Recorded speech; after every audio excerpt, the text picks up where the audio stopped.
السلام علیکم، welcome to my YouTube channel. آج کا ہمارا لیکچر ہے آپ صلی کی مکی زندگی بعد از نبوت۔ سب سے پہلے ہے غار حرا میں عبادت۔ بعثت کے قریبی زمانے میں آپ صلی اللہ علیہ وسلم نے اپنے معمولات زندگی کو تبدیل کر لیا تھا۔ آپ وسلم ذکر و اذکار کے لیے مکہ سے 3 میل کے فاصلے پر ایک غار تھی جس کا نام غار حرا تھا۔ اس میں آپ صلی اللہ علیہ وسلم عبادت کے لیے جایا کرتے تھے اور وہاں پر اللہ تعالیٰ کی عبادت کرتے اور سوچ و بچار کرتے اور غور و فکر کیا کرتے تھے اور اللہ تعالیٰ کی عبادت میں مشغول رہتے تھے۔ اور آپ صلی اللہ علیہ وسلم کو وہاں پر سچے خواب آنا شروع ہو گئے۔ پھر جو نبوت کا زمانہ قریب آتا گیا، ہدایت کی تلاش میں رسول صلی اللہ علیہ وسلم کی تڑپ جو ہے وہ بڑھتی گئی۔ قرآن مجید نے آپ صلی اللہ علیہ وسلم کی اسی کیفیت کو بیان کیا ہے کہ وَوَجَدَكَ ضَالًا فَهَدَىٰ، کہ اللہ تعالیٰ نے آپ صلی اللہ علیہ وسلم کو حق کی تلاش میں سرگرداں پایا، پھر آپ صلی اللہ علیہ وسلم کو راہ دکھائی۔ اس کے بعد ہے پہلی وحی۔ انخلاف عادات واقعات کے تھوڑے عرصے بعد آپ صلی اللہ علیہ وسلم بیان فرماتے ہیں کہ میری عمر 40 برس تھی، میں غار حرا میں عبادت کر رہا تھا تو اس وقت ایک ایسی شخصیت کا ظہور ہوا جسے میں نے پہلے نہیں دیکھا تھا۔ اس نے مجھے کہا اقرا یا محمد، اے محمد پڑھیے۔ میں نے کہا ما انا بقاری، میں پڑھا ہوا نہیں ہوں۔ یہی کلمات اس نے 3 مرتبہ کہے اور تینوں مرتبہ یہی میں نے جواب دیا۔ اس کے بعد سورۃ الگ کی پہلی 5 آیات جو ہیں نازل ہوئی۔ یہ پہلی وحی ہے جو کہ غار حرا میں نازل ہوئی۔ اقرا بسم ربک الذی خلق، خلق الانسان من علق، اقرا وربک الاکرم الذی علم بالقلم، علم الانسان ما لم یعلم، کہ اے محمد اپنے رب کے نام سے پڑھیے جس نے پیدا کیا، جس نے انسان کو جمے ہوئے خون سے پیدا کیا۔ تیرا رب بڑا بزرگ اور کریم ہے جس نے قلم کے ذریعے علم سکھایا اور انسان کو وہ کچھ سکھایا جو وہ نہیں جانتا تھا۔ آپ نے فرمایا کہ مجھ پر خوف کی حالت جو ہے وہ طاری ہو گئی، میرا دل دھڑکنے لگا، میں اپنے گھر کی طرف روانہ ہوا اور میں نے حضرت خدیجہ سے فرمایا زملونی زملونی، مجھے کمبل اوڑھا دو، مجھے کمبل اوڑھا دو۔ کچھ دیر میں نے آرام کیا، اس کے بعد جو خوف کی حالت جو ہے وہ کچھ کم ہوئی تو حضرت خدیجہ نے آپ صلی اللہ علیہ وسلم سے پوچھا کہ کیا واقعہ پیش آیا ہے، تو آپ صلی اللہ علیہ وسلم نے سارا قصہ جو غار حرا میں پیش آیا تھا اس کو حضرت خدیجہ کو بیان کر دیا۔ حضرت خدیجہ کی تسلی، پھر حضرت خدیجہ نے آپ صلی اللہ علیہ وسلم کو تسلی دی اور کہا کہ آپ صلی اللہ علیہ وسلم کو اللہ تعالیٰ ہرگز ناکام نہیں کرے گا۔ آپ صلی اللہ علیہ وسلم رشتہ داروں کو باہم جوڑتے ہیں، آپ لوگوں کی مشکلات کا بوجھ اٹھاتے ہیں، آپ فقیروں کو مال عطا کرتے ہیں اور بڑے ہی مہمان نواز ہیں، اللہ تعالیٰ آپ کو کبھی بھی رسوا نہیں کریں گے۔ حضرت خدیجہ نے آپ صلی اللہ علیہ وسلم کو تسلی دی۔ اس کے بعد حضرت خدیجہ جو ہیں اپنے چچا زاد بھائی ورقہ بن نوفل کے پاس لے گئیں۔ پھر ہے ورقہ بن نوفل کی تصدیق۔ حضرت خدیجہ کے چچا زاد بھائی ورقہ بن نوفل کے پاس آپ صلی اللہ علیہ وسلم کو لے کر گئیں اور آپ صلی اللہ علیہ وسلم نے جب حضرت ورقہ بن نوفل کو پورا واقعہ سنایا، حضرت ورقہ بن نوفل جو ہیں یہ عیسائی مذہب سے تعلق رکھتے تھے، انہوں نے جب واقعہ سنا تو انہوں نے کہا یہ تو وہی فرشتہ ہے جسے اللہ تعالیٰ حضرت موسیٰ علیہ السلام پر نازل فرمایا کرتے تھے۔ ورقہ بن نوفل نے آپ صلی اللہ علیہ وسلم کے نبی ہونے کی تصدیق کی اور کہا کہ جو ہماری کتابوں میں آخری نبی کا ذکر کیا گیا ہے وہی آپ آخری نبی ہیں، اور آپ صلی اللہ علیہ وسلم کو ساتھ یہ بھی بتایا، یہ پیش گوئی بھی کی کہ ایک وقت ایسا آئے گا کہ آپ کی قوم جو ہے وہ آپ کو آپ کے علاقے سے نکال دے گی۔ آپ صلی اللہ علیہ وسلم نے فرمایا کہ میری قوم تو مجھ سے بڑی محبت کرتی ہے، وہ مجھے یہاں سے کیوں نکالے گی؟ تو ورقہ بن نوفل نے کہا کہ نہیں، ایسا وقت آئے گا کہ آپ کی قوم آپ کو نکال دے گی، اور کاش میں اس وقت زندہ ہوں اور میں آپ کی مدد کر سکوں۔ اس کے بعد ہے فترۃ الوحی۔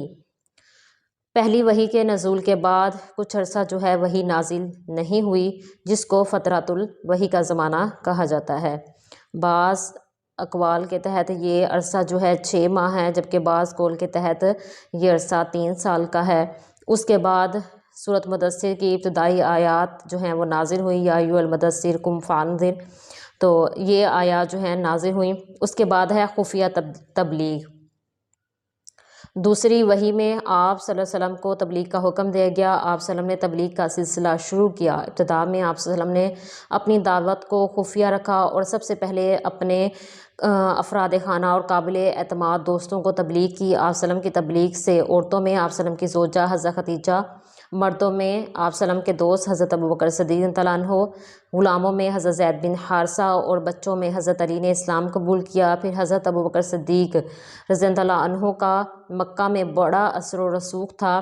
ان کی تبلیغ کے نتیجے میں حضرت عثمان، حضرت زبیر، حضرت عبد الرحمن بن عوف، حضرت سعد بن ابی وقاص اور حضرت طلحہ جیسے صحابہ کرام نے مسلمان ہوئے۔ اس کے بعد ہے اعلانیہ تبلیغ۔ 3 سال آپ صلی اللہ علیہ وسلم نے خفیہ تبلیغ کی۔ نبوت کے 4تھے سال آپ صلی اللہ علیہ وسلم کو کھلم کھلا تبلیغ کا حکم ملا۔ اللہ تعالیٰ نے ارشاد فرمایا فاستبق ما تؤمر، کہ جو حکم دیا جا رہا ہے اسے اعلانیہ بیان کیجیے۔ آپ صلی اللہ علیہ وسلم نے حرم کعبہ میں توحید کا اعلان کیا۔ قریش مکہ نے کعبہ کی توہین سمجھتے ہوئے تلواریں کھینچ لیں۔ حضرت حارث بن ابی حالہ آپ صلی اللہ علیہ وسلم کو بچانے کے لیے آگے بڑھے، وہ تلواروں کے ضد میں آ کر شہید ہوئے۔ انہیں اسلامی تاریخ میں پہلے شہید ہونے کا اعزاز حاصل ہے۔ حضرت حارث بن ابی حالہ جو کہ حضرت خدیجہ کے پہلے شوہر کے بیٹے تھے۔ اس کے بعد ہے کوہ صفا پر دعوت۔ عربوں کے دستور کے مطابق ایک دن آپ صلی اللہ علیہ وسلم نے صبح پہاڑی پر چڑھ کر آواز دی یا صباح۔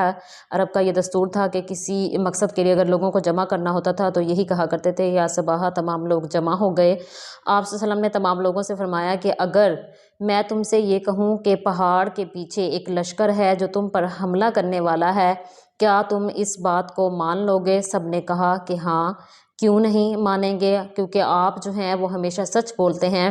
اس پر آپ صلی اللہ علیہ وسلم نے انہیں فرمایا کہ لوگوں سنو، اللہ ایک ہے، اس کا کوئی شریک نہیں، وہی عبادت کے لائق ہے۔ بت پرستی اور بد اخلاقی سے اجتناب کرو، اور میں تمہیں اللہ کے عذاب سے ڈراتا ہوں۔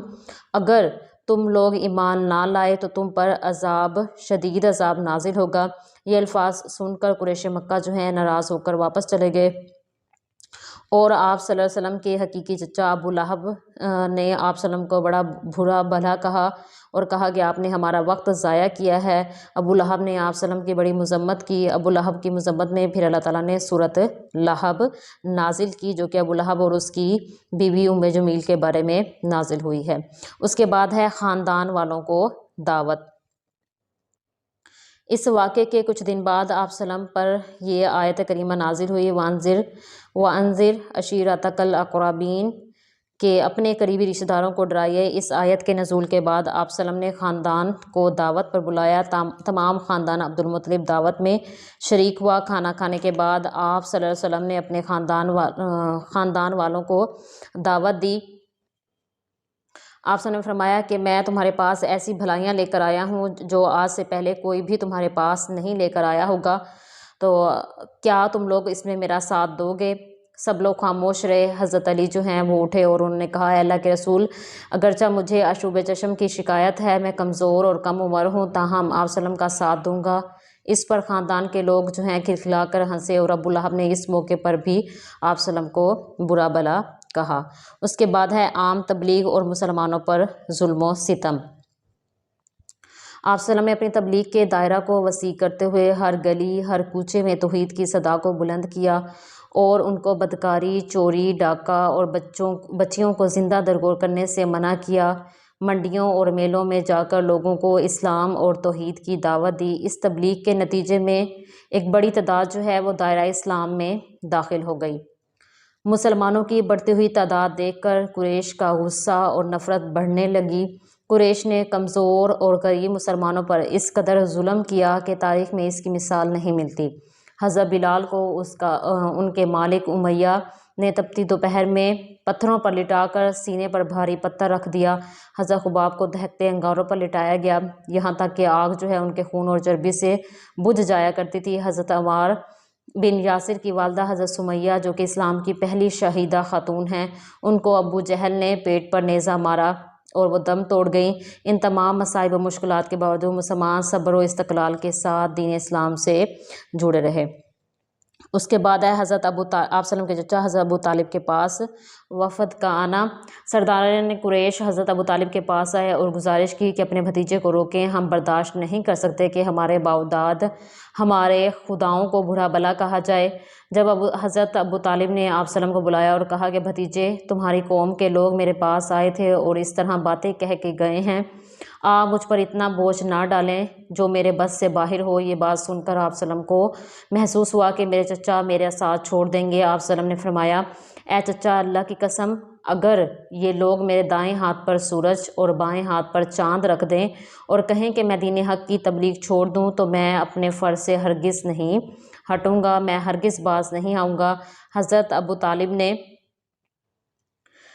جب یہ عزم دیکھا تو کہا، اللہ کی قسم، آپ اپنا کام جاری رکھیں، میں آپ کا ساتھ جاری رکھوں گا۔ قریش نے دیکھا کہ حضرت ابو طالب کسی بھی صورت میں آپ وسلم کا ساتھ چھوڑنے کے لیے تیار نہیں ہیں۔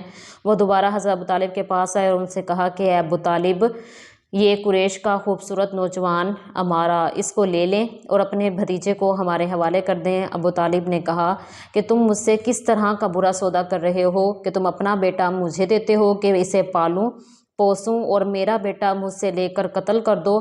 اللہ کی قسم، ایسا ہرگز نہیں ہو سکتا، مجھے قبول نہیں ہے، جو تم کرنا چاہتے ہو کر لو، مجھے کوئی پرواہ نہیں ہے، میں اپنے بھتیجے کا ساتھ کبھی نہیں چھوڑوں گا۔ قریش کے وفد کو دوسری بار ناکامی کا سامنا کرنا پڑا۔ آپ وسلم کی مکی زندگی بعد از نبوت کا بقیہ حصہ جو ہے وہ انشاءاللہ ہم اگلے لیکچر میں پڑھیں گے۔